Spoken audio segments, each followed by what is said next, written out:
Olá pessoal, tudo bem?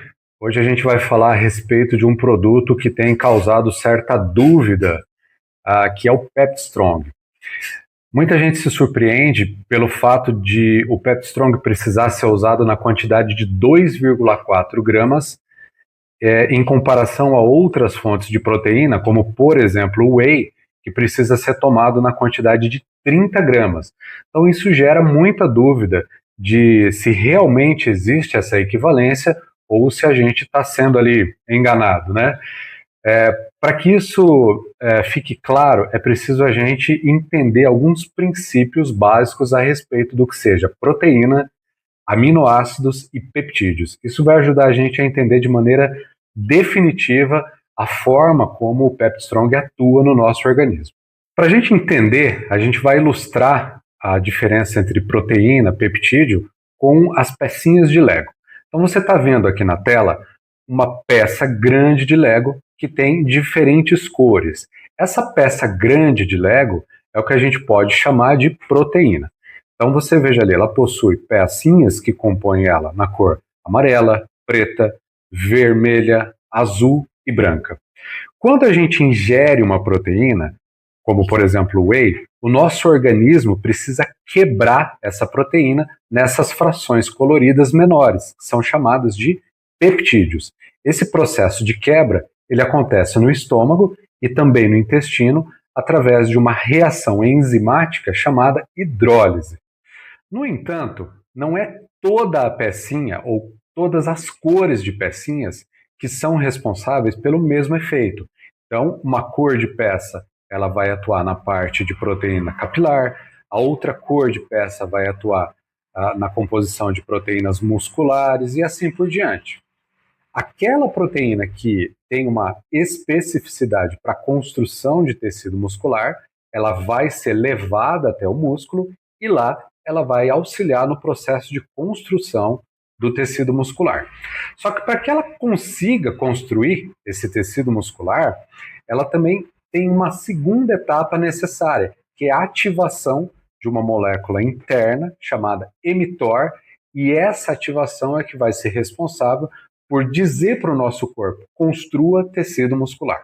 Então, essa é a definição fundamental e de uma maneira ilustrativa de como que a gente aproveita o whey quando a gente faz uso dele. Então, a gente toma em média 30 gramas, ele é essa peça completa de Lego que precisa cair no nosso estômago, intestino, ser quebrado, essas pecinhas vão para o músculo, nem todas são aproveitadas e é necessário um estímulo do mTOR para que essas pecinhas, que são chamadas de peptídeos, construam a massa muscular.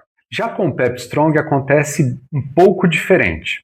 Ao invés da gente ingerir essa molécula, que é o Lego como um todo, a gente ingere somente aquela pecinha que é necessária para a construção da massa muscular.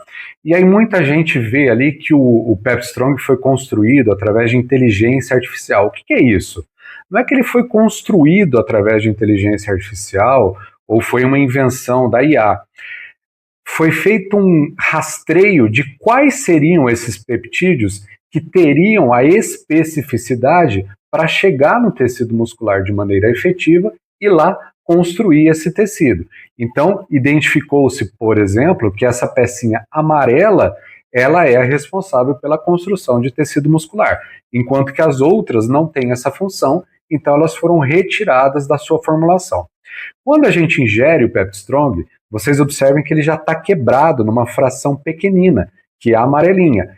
Ou seja, ela já cai no intestino, pronta para ser utilizada e se dirige ao tecido muscular, uma vez que ela é a peça específica para o tecido muscular. E lá, vocês lembram que eu falei do mTOR? Ela tem um potencial de ativação desse mTOR muito maior, de forma que, ao chegar no músculo, ela ativa aquele elemento que vai fazer com que ela construa a massa muscular. É por isso que o Pepstrong ele pode ser usado na quantidade de 2,4 gramas em comparação a uma quantidade de 30 gramas de um whey, por exemplo. Então, ela tem uma alta especificidade, uma alta ativação do fator que vai regular a construção muscular e ela já vem pronta para ser utilizada, ou seja, não tem desperdício. Isso mostra o quê? que a comparação de 30 gramas de whey com 2,4 gramas de Pepsi Strong muitas vezes é injusta, porque a gente está comparando dois produtos que têm perfis de ação totalmente diferentes.